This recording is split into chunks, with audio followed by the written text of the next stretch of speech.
Okay, hello once again sa ating mga LCTC reviewers dyan. Welcome po again sa ating banibagong drills ngayon. Okay po, so we're going to continue our drills in our discussion with general education.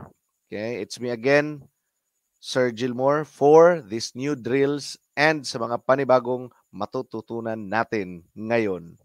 Okay. Now, last time, nag-end tayo sa number 35. So, we're going to continue our discussion. Okay.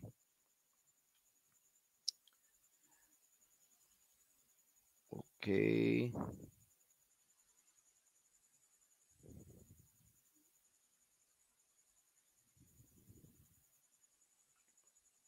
Dali lang po.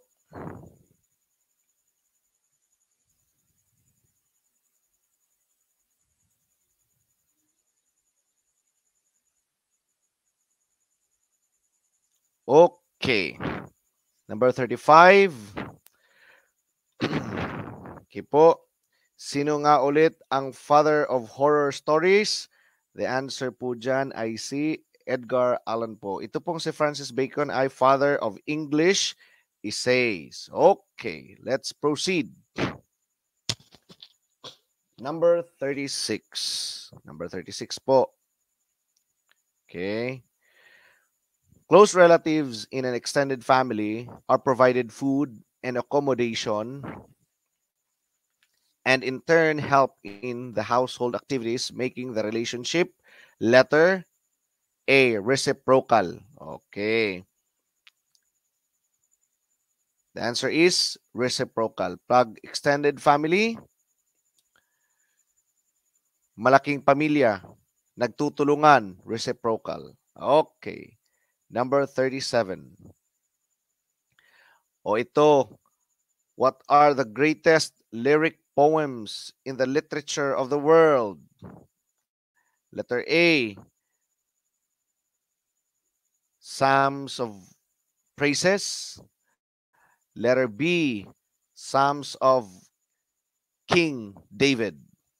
Greatest lyric poems in the literature of the world.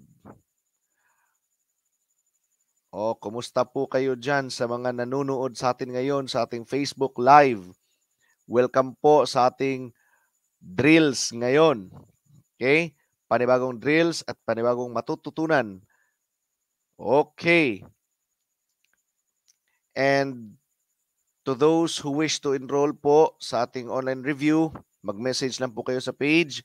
At kung gustong mag-inquire para sa books, para maka-order kayo, mag-message lang din po kayo for inquiries. Okay. The greatest lyric poems in the literature of the world, that's the Psalms of King David. Letter B. Ang answer po sa number 37. Pag sinabing greatest lyric poems in the literature of the world, that's the Psalms of King David. Paano po pag sinabi nating Indian collection of Indian fables? That's Panchatantra. Okay. Number 38. The pen name. The pen name of Samuel Clemens. Sino po? Pen name of Samuel Clemens. Letter A, Mark Twain. B, George Eliot. Pag Samuel Clemens po, Mark Twain. SM, Samuel Mark Twain. Pag sinabi naman nating George Eliot, yan po ay si Mary Ann Evans. Okay. Mary Ann Evans, that's George Eliot. Pag sinabi nating Mark Twain, that's Samuel Clemens. Okay. Next item. If a story is made out of exchange of letters, it will be called blank literature. Number 38, number 39. If a story is made out of an exchange of letters, it will be called blank literature. O nasa Bible po ito. Okay? Ito po ay epistolary. Pag sinabi nating letters, epistles po or epistolary. Okay? Sa Bible po, mababasa natin yung mga epistles ni Saint Paul. Okay? So, pag sinabi nating exchange of letters, that's epistolary. Letter to the Corinthians, letter to the Philippians. Okay? Epistolary po. Okay. Sino nga ulit ang nire-refer? Pen name of Samuel Clemens? That's Mark Twain. Mary Ann Evans? That's George Eliot. Okay. Number 39, pag-exchange of letters, ito po ay isang uri ng epistolary literature or maaari pong epistles. Okay. Number 40. Number 40 po. Baghdad is to Iraq as to blank is to Syria. Okay.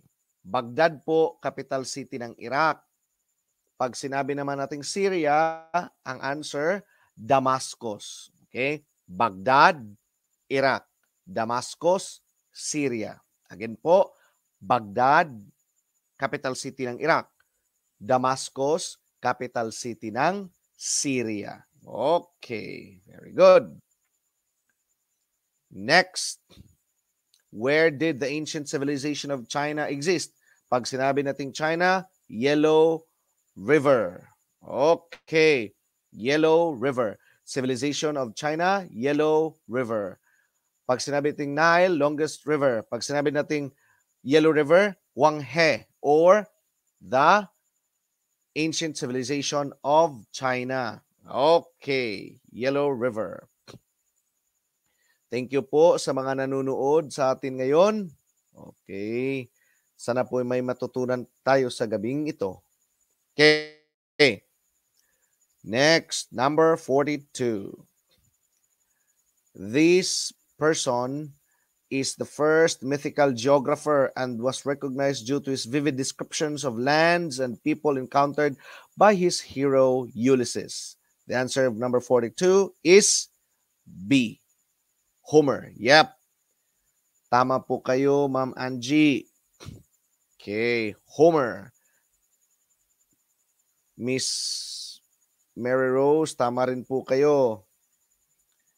Okay. First world's mythical geographer.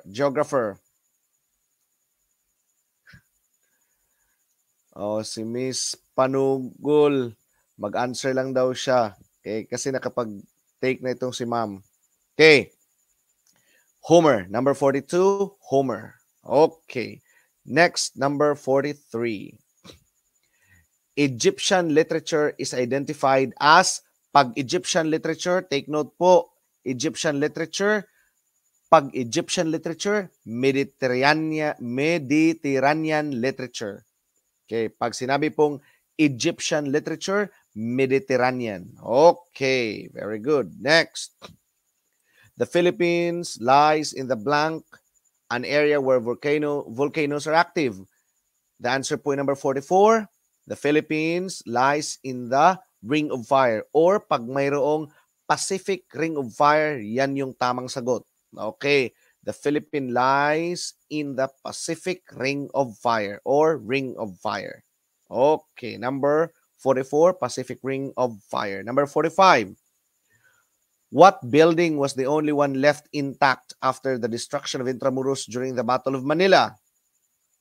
During the Battle of Manila, number 45, the answer is, again, what building was the only one left intact after the destruction of Intramuros during the Battle of Manila? San Agustin Church. Okay. It is also considered as the oldest church in the Philippines, San Agustin Church. Number 46. Okay. Number 46. Okay, number 46. Okay. This person served as the brains behind the Arena Theater. Number 46. Arena Theater. Pag Arena Theater, that's Montano. AM. Okay? Arena Theater, that's Severino Montano. Pag sinabi naman nating Sala Theater, that's SR or Rogers. Sala for Rogers, Arena for Montano. Okay? Very good. Largest desert, Sahara. Okay. First founder of La Solidaridad, and the greatest orator, Graciano Lopez Haina. Okay. It is the term used by Marcelo S. del Pilar to refer to the friars, Philocracia. Okay. Brain behind Arena Theater, that's Montano.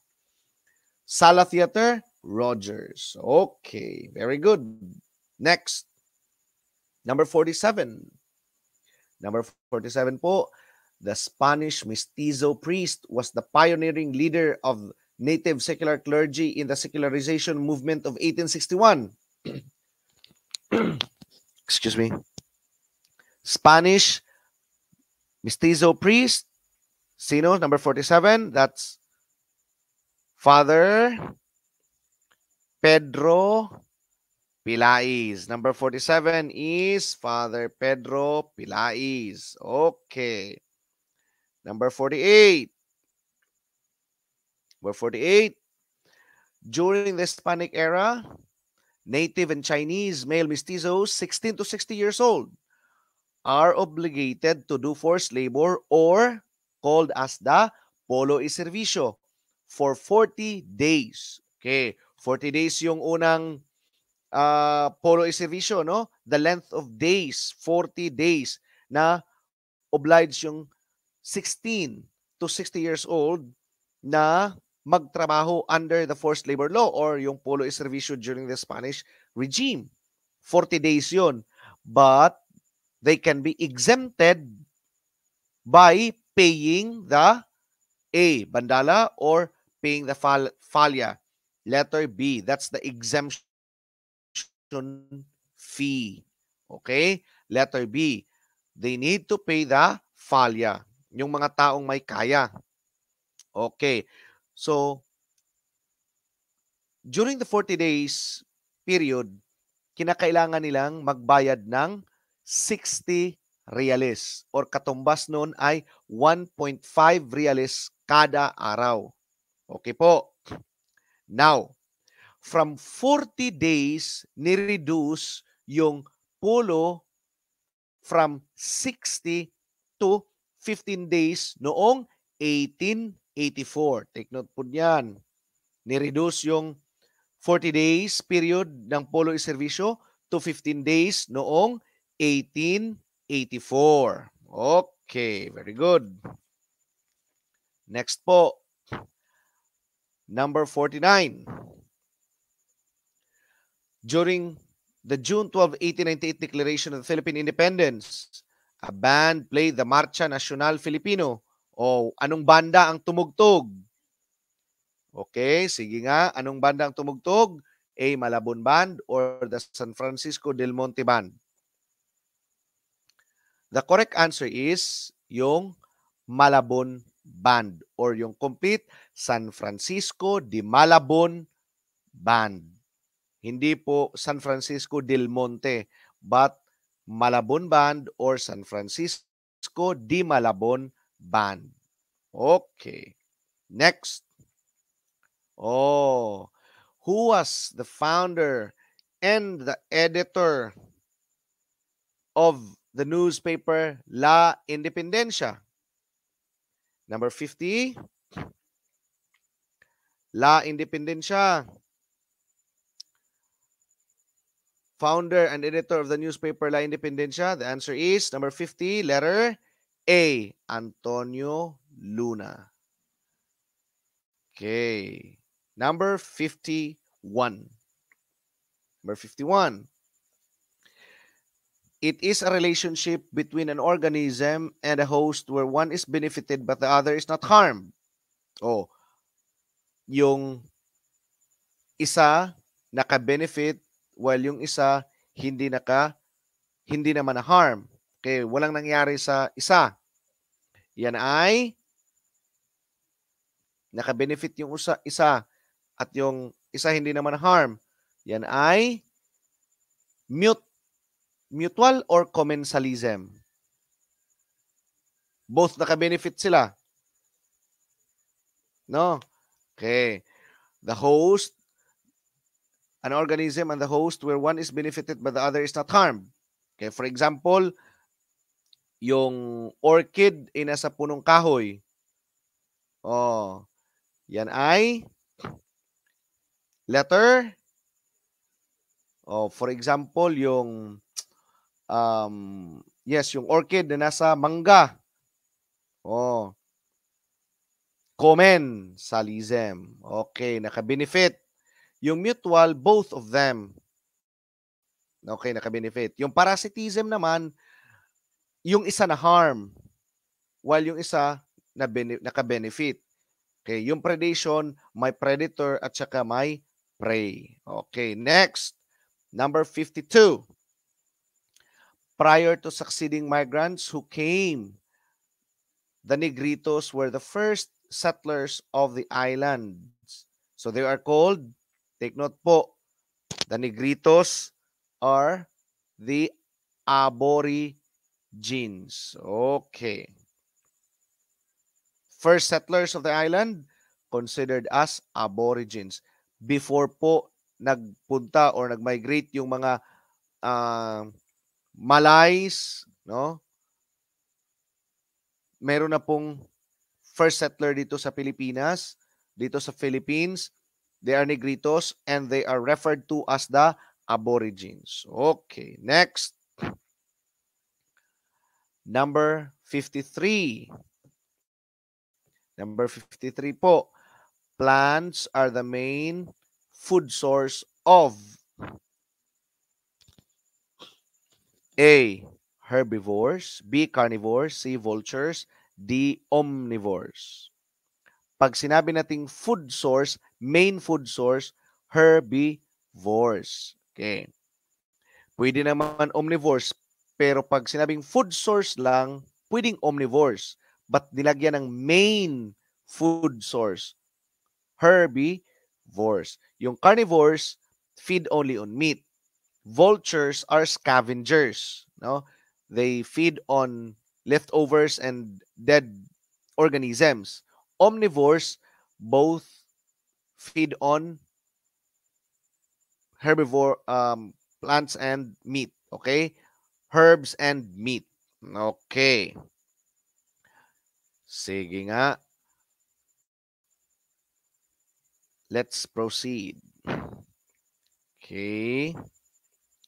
Number 54.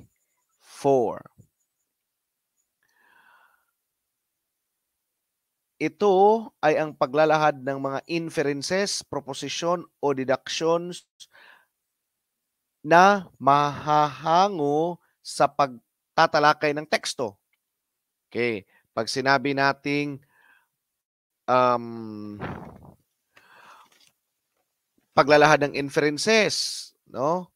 Pag sinabi naman nating paglalahad ng proposisyon na mahahango sa pagtatalakay ng teksto, the answer is conclusion. Okay. Conclusion po ang sagot. Okay, again po, conclusion, paglalahad ng mga inferences, proposition, or deductions na mahango sa pagtatalakay sa isang teksto, yan ay isang conclusion. Okay, ano nga ulit yung the largest desert? Sahara. Okay. Ano nga ang first religious missionary dito sa Pilipinas? Agustinians. Founder ng La Solidaridad, Graciano Lopez Haina. Okay. Proponent ng Arena Theater, Severino Montano. Okay. It is the waste byproduct by the process photosynthesis. By photosynthesis, that's oxygen. Okay. The byproduct of photosynthesis is oxygen. These are released by plants at night. Carbon dioxide. Proponent ng sala. Sino? Rogers. Okay. Pag sinabi nating literature in letters or novels in letters, that's epistolary. Take note. Protein shell of viruses, yan po ay capsid. Okay.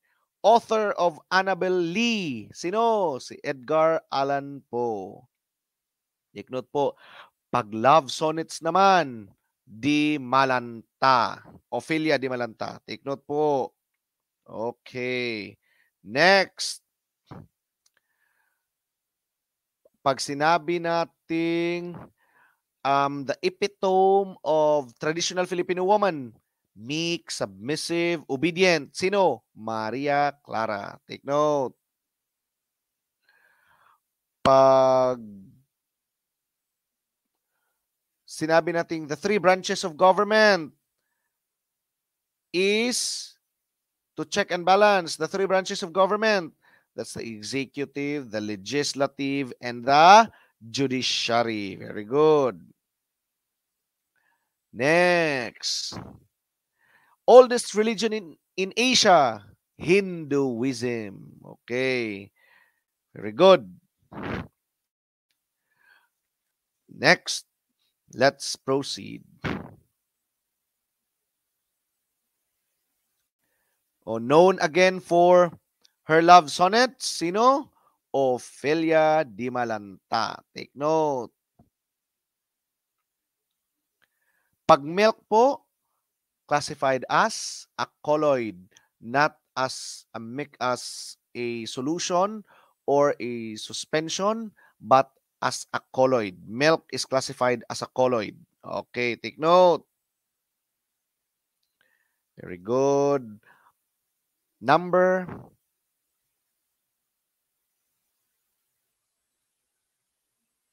55.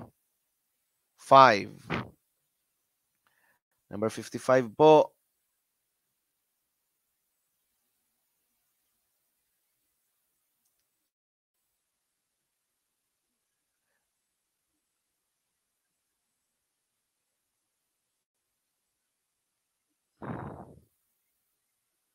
Number 55. Okay, ito po ay pangungopya ng mga datos o mga ideya, mga pangungusab, buod at balangkas ng isang akda, programa na hindi itinampok ang may akda. You did not properly cite the author. Okay, ano po yan? Number 55 po ay plagiarism sa English or plagiarismo. Okay, hindi pagtatampok. No? You did not recognize the author. Yan po ay plagiarismo or plagiarism. Okay, take note po. Sige. Next. Let's proceed.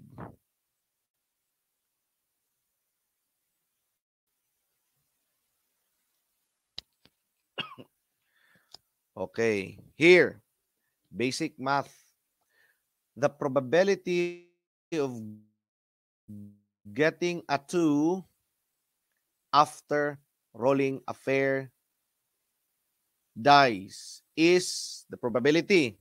Number 56. The probability of getting a 2 after rolling a dice is letter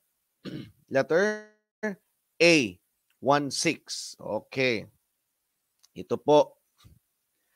Probability equals A or the number of favorable outcomes and T, total number of outcomes. Okay. Okay, take note po.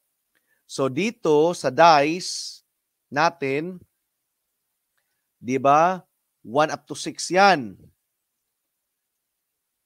No? So Ilan bang 2 ang makikita natin? Isa lang. 1. Only 1, 2 in a dice. Right? Okay.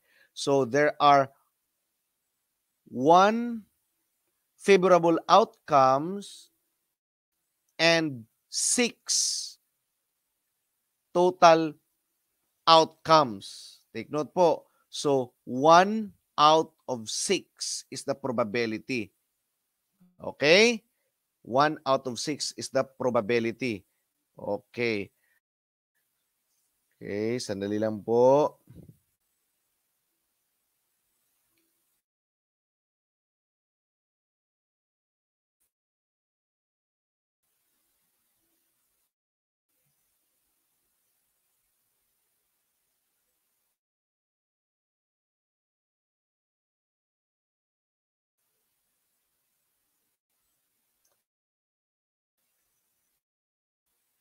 Okay, take note po. Number of favorable outcomes.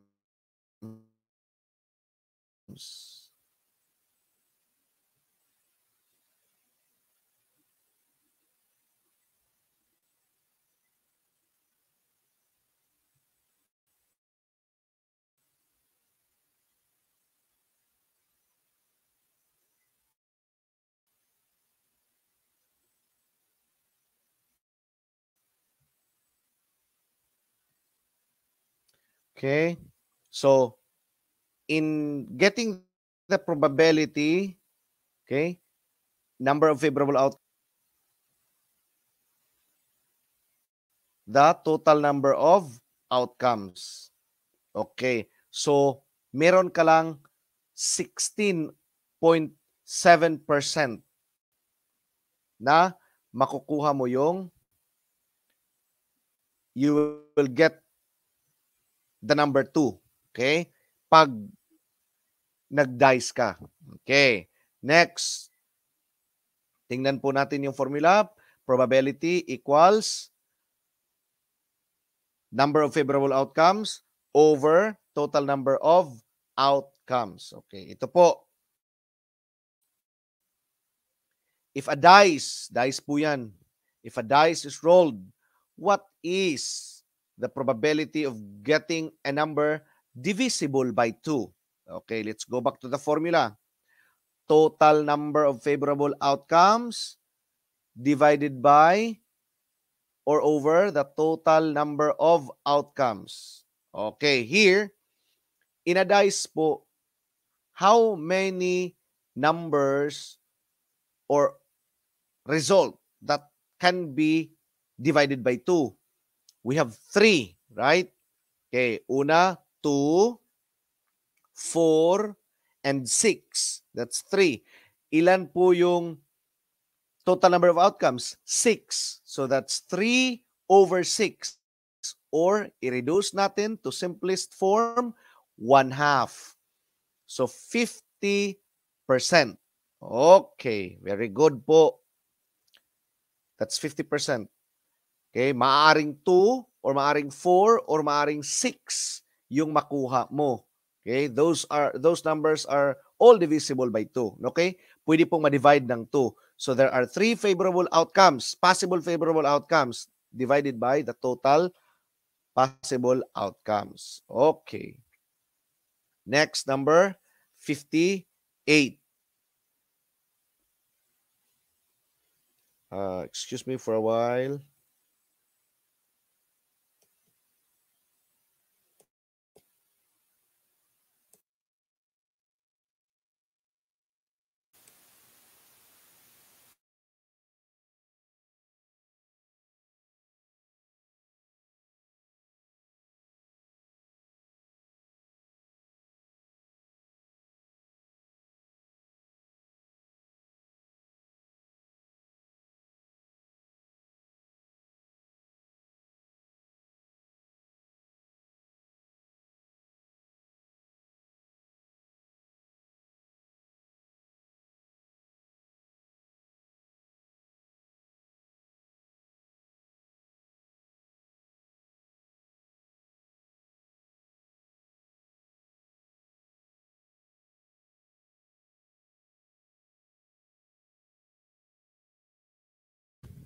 Okay.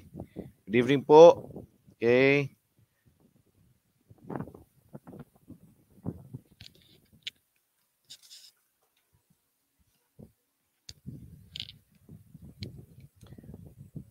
Number 58 na po tayo. Okay. So again, kung sino po yung gustong mag-enroll sa online review, mayroon pong online review. Okay?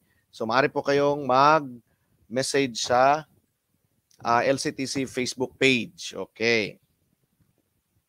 Next, let's proceed. Which among the following? Oh, we have from Toledo City, you know?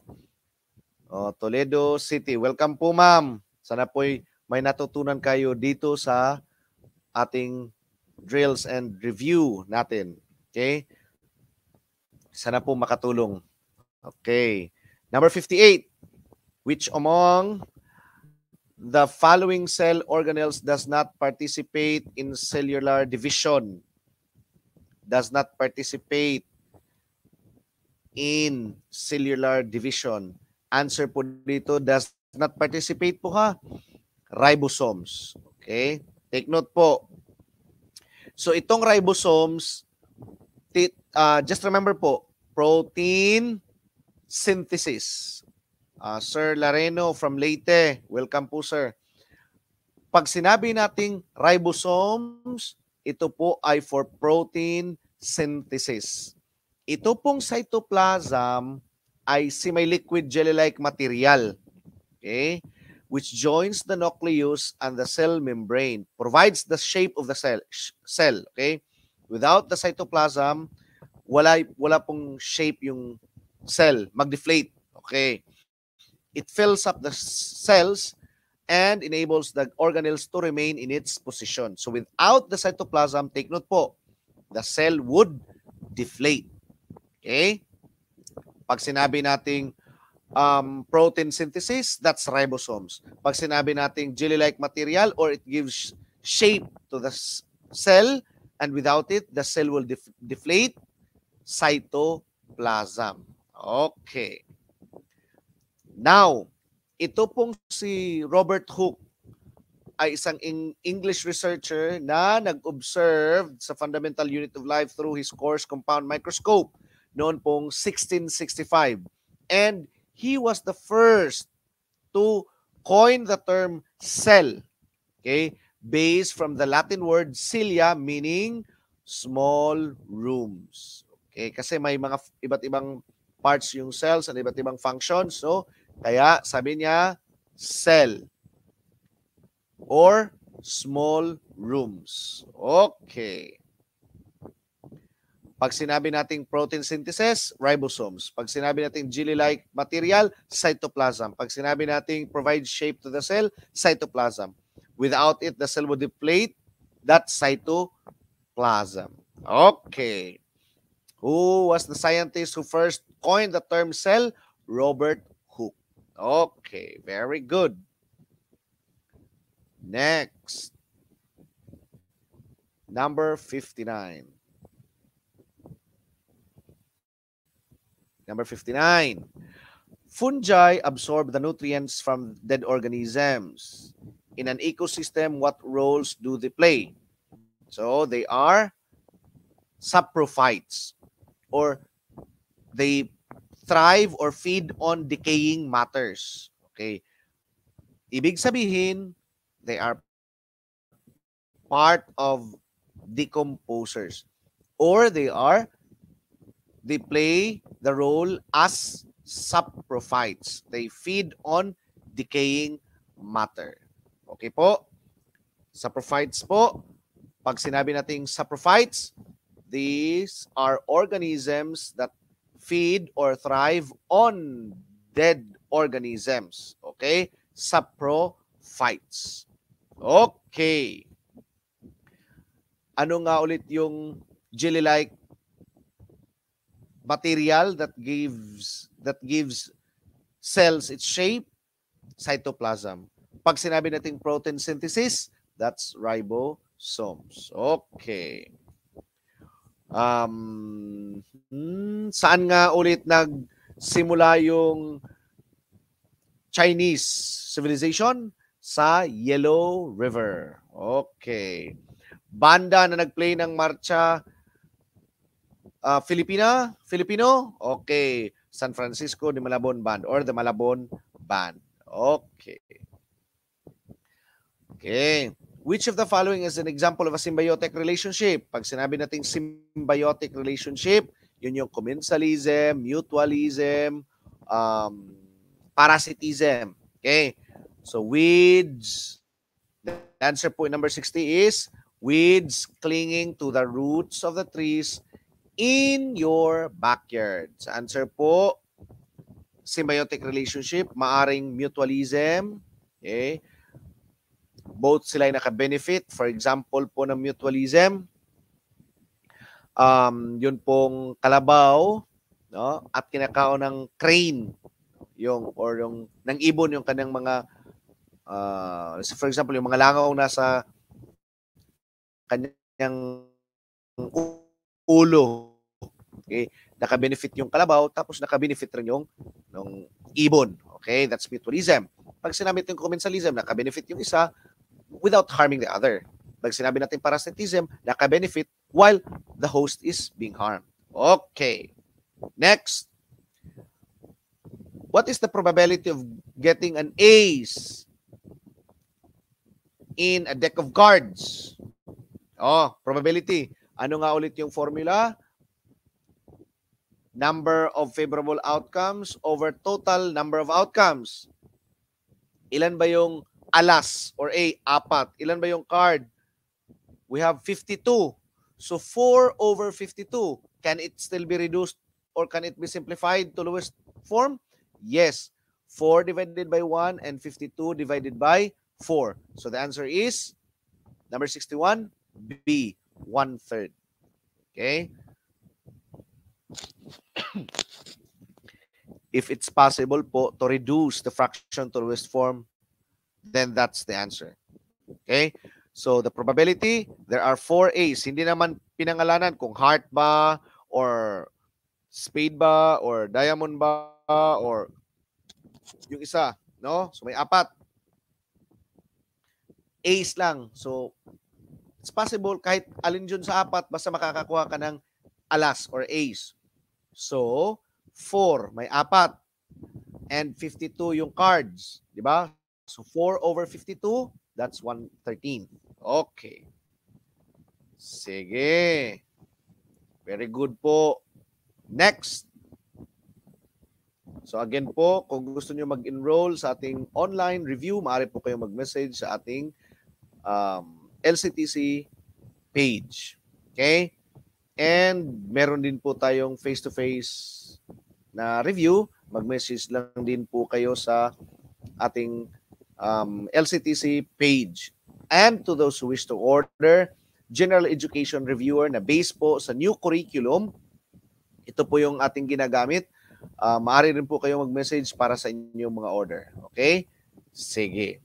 Sana po'y may natutunan kayo sa ating drills and lectures ngayon. Number 62. Okay. Who was the English naturalist who wrote the book entitled On the Origin of Species, in which he discussed his hypothesis that evolution resulted from natural selection? Natural selection, that's Charles Darwin. Pag sinabi nating Fleming, that's the penicillin. Pag sinabi nating Socrates, yung Socratic method or the art of questioning and answering. Okay?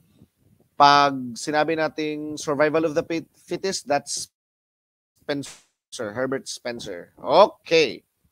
Pag sinabi nating natural selection, evolution is a result from natural selection, that's Charles Darwin. Author of The Origin of the Species, Charles Darwin. Pag sinabi nating Socratic method, that's Socrates. Ang Socratic method ay the art of questioning and answering. Pag penicillin, Fleming. Survival of the fittest, that's Herbert Spencer. Okay. Next, let's proceed. Number 63. Number 63. Queen Elizabeth I of England is more popularly known as the number 63, iron butterfly. That's letter B. Okay, take note. Number 64, mollusks become poisonous during the seawater phenomenon called, the answer is red tide. So ito pong red tide ay bunga ng algal bloom. Okay. And ito pong mga mollusks ay mga soft-bodied na mga animals, gaya po ng mga shells, no? And ito pong red mga shells poisoned by this algae, no? Hindi po siya mamamatay kahit niluto pa. Okay? Kaya po hindi maaring kainin pag mayroong red tide. Okay? Take note po.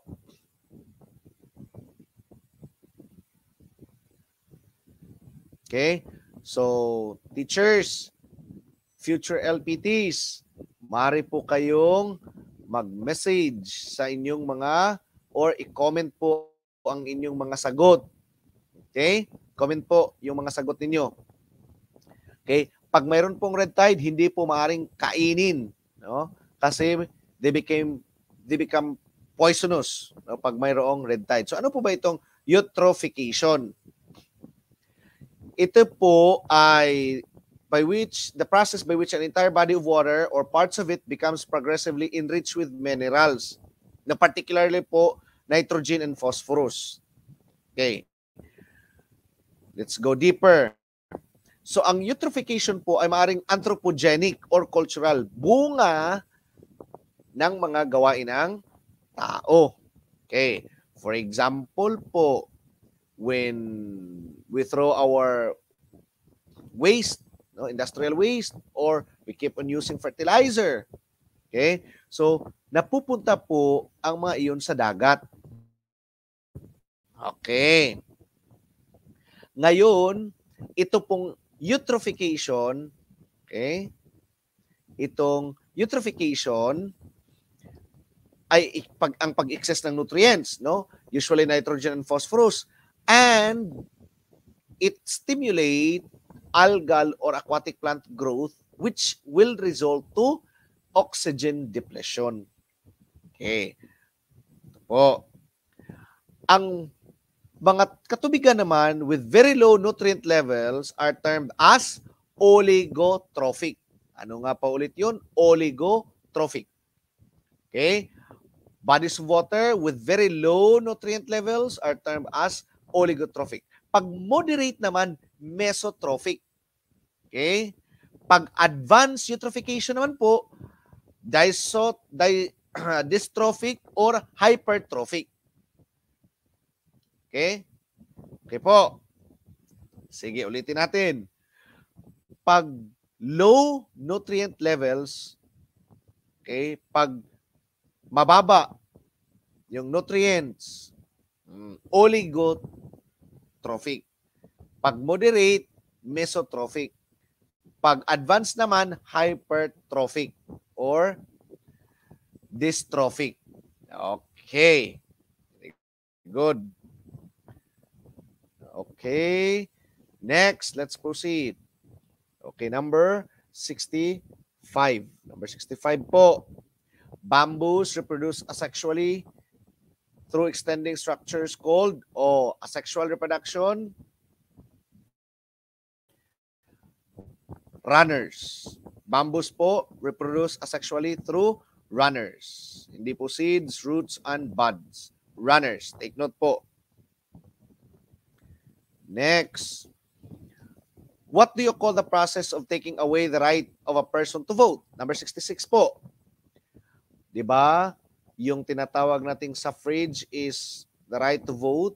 Paano naman pag kinuha yung kanyang karapatan na bumoto o magpaboto or tumakbo?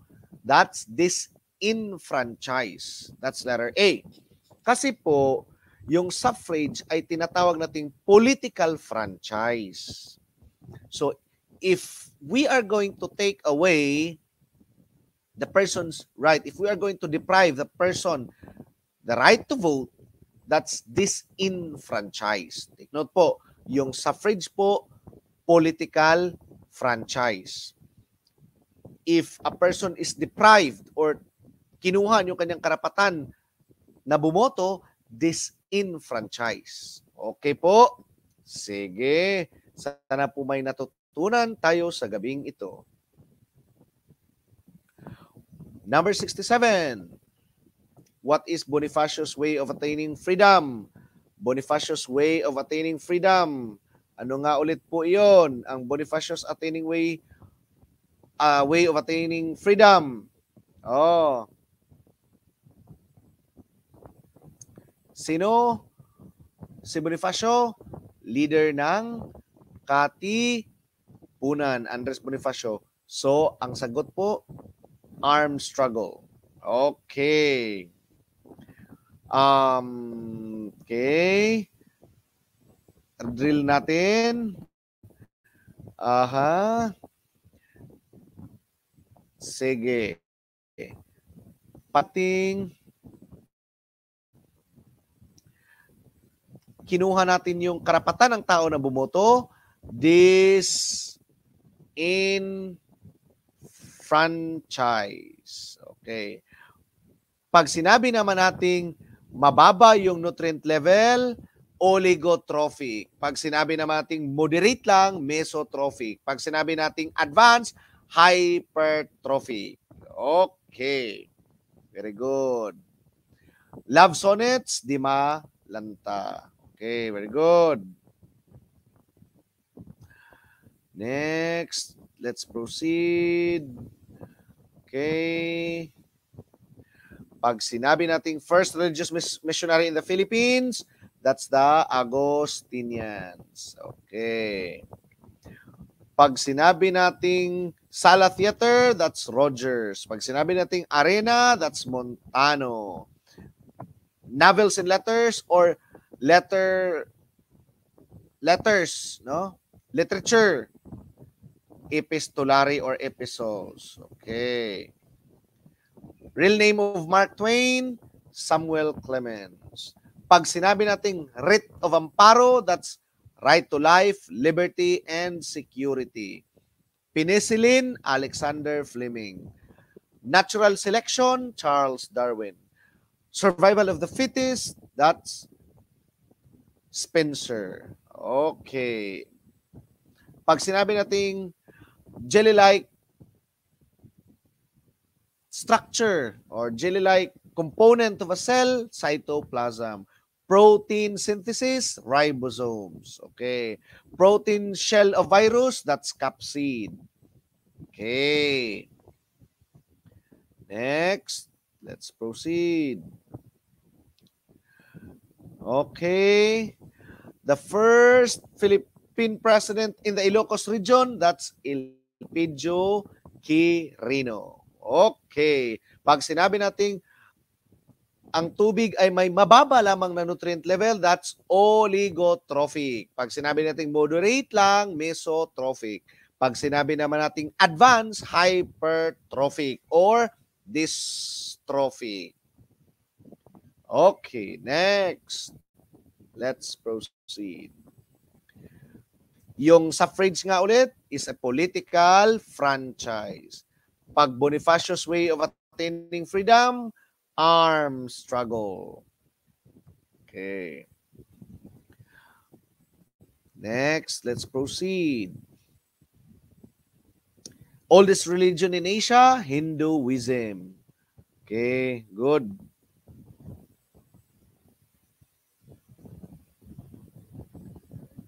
Okay.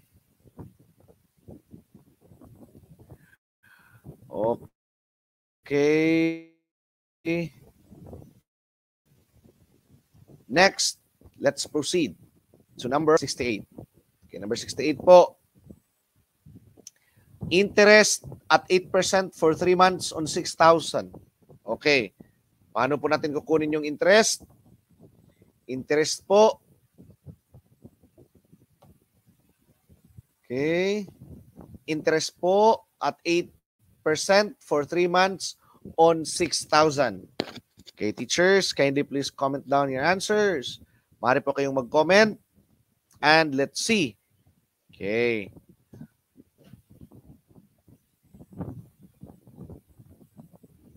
Okay. 8%.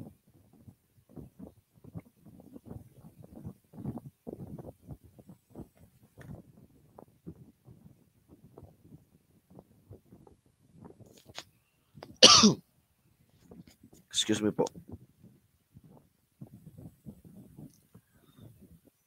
Sige. So, ang formula po, ipirito.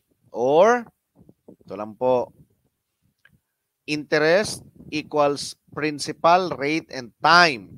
Yung principal po is 6,000. Tandaan lang, iprito. Yung rate po ay 8% or 0.08 times 25. Kasi yung time in months. Okay? Pag time kasi, isipin nyo lang year. Okay? 1 year, that's annual ba? Okay? So itong 3 months, i-divide by 12 kasi annual. So that's 25.25. Okay? So 6,000 times 0.08 times 0.25 is 120. So the interest of 6,000 at 8% for 3 months is 120. Okay? Take note po ha, ito pong T, tandaan po natin annual to. Okay. Annual meaning 12 months. Okay. Itong 3 months, we need to convert it into years. So that's 0.25. 6,000 times 0.08, that's the rate. And 25, that's the time, 120. So the interest is 120. Okay. Next. Let's proceed. Drill nga ulit natin. Survival of the fittest, that's Spencer. Okay? Spencer po yan. Okay. Establish a bicameral legislator in the country. Ano po yung batas? Jones Law. Ang Jones Law. Okay? Bicameral, yung upper house, senators, and lower house, or the House of Representatives. Sino po ang may kakayahang magdeklara ng magdeclare ng state of war? Congress. Take note po. Congress. Take note. Sino ang may kakayahang mag-declare ng state of war? Congress. Okay.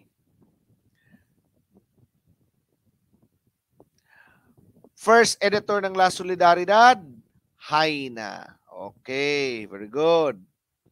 First president of the Third Republic.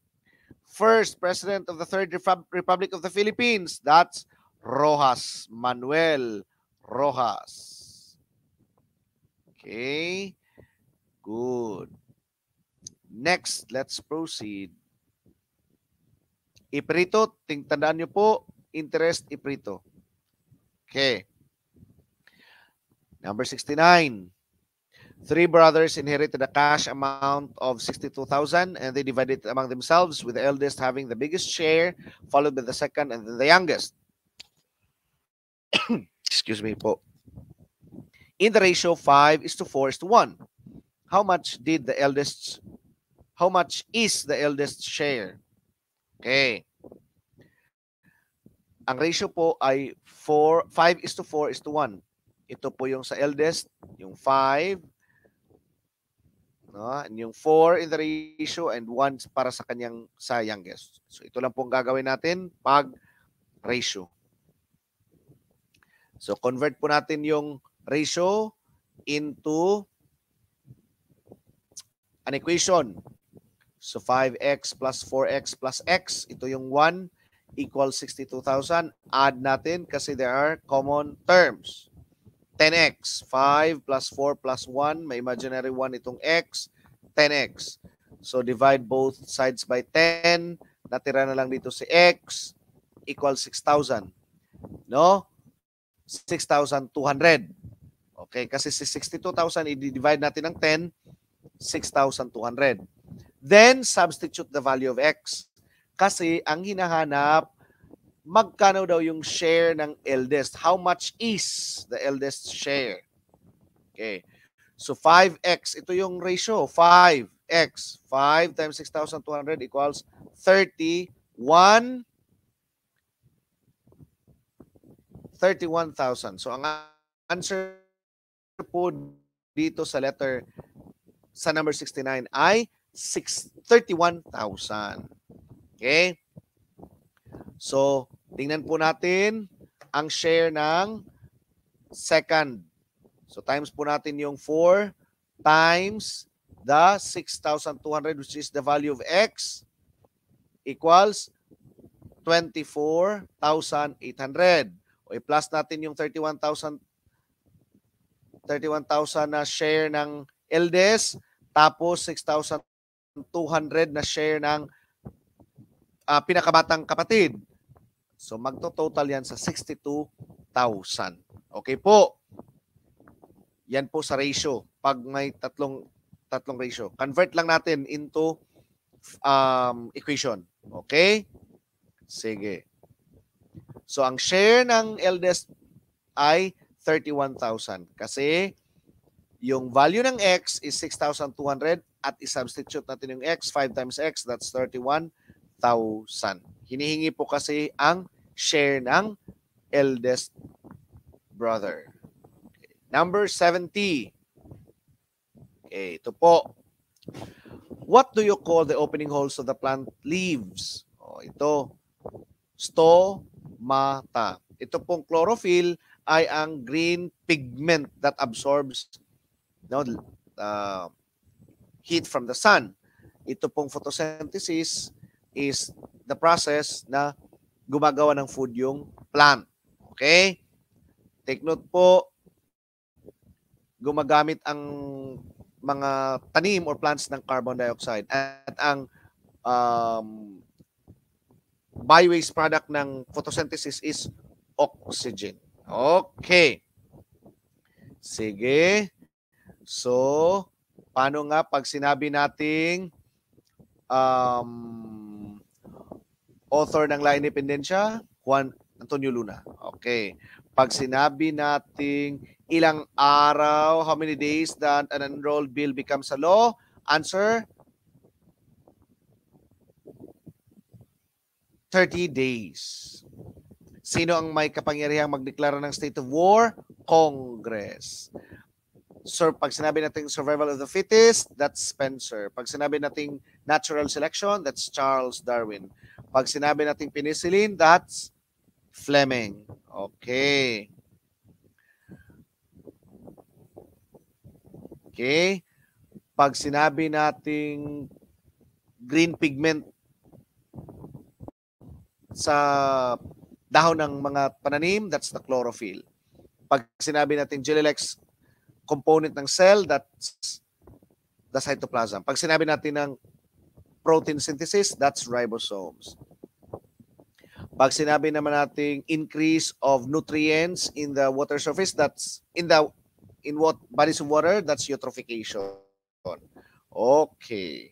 Sige, so hopefully po may natutunan tayo sa gabing ito. Dito na po magtatapos ang ating drills. Sana po may natutunan kayo, no? Sa gabing ito sa ating drills. Okay? So to those who wish po na mag-enroll sa ating online review para sa March licensure examination for teachers, mag-PM po kayo, no, sa LCTC Facebook page. Okay? And to those who wish po na mag-order ng general education na reviewer na based po sa new curriculum, maaari din po kayong mag-message para ma-entertain po inyong mga queries at kung ano pa man ang inyong mga katanungan. Thank you po sa inyong lahat. Thank you po. Thank you. Sobrang dami ko pong natutunan. Siguro May sipon si ma'am, no? Loading ako kanina sa Gurong Pinoy sa Mathematics. Nakuha ko na, sir. Hi, thank you, no? Marami pa tayong mga review sa basic math, okay? Nalalabas sa Janed. Okay, so hopefully may natutunan po kayo. Thank you po for staying with me dito sa LCTC sa ating drills. Hopefully po napapatuloy kayo sa pagsubabay sa atin dito sa LCTC YouTube channel. Thank you at maraming salamat po. God bless po sa inyong lahat. Sana'y papasa kayo ngayong March kasi dito sa LCTC magtutulungan tayo para kayo ay papasa sa LET exam ngayong March. Thank you po and good night po sa inyong lahat.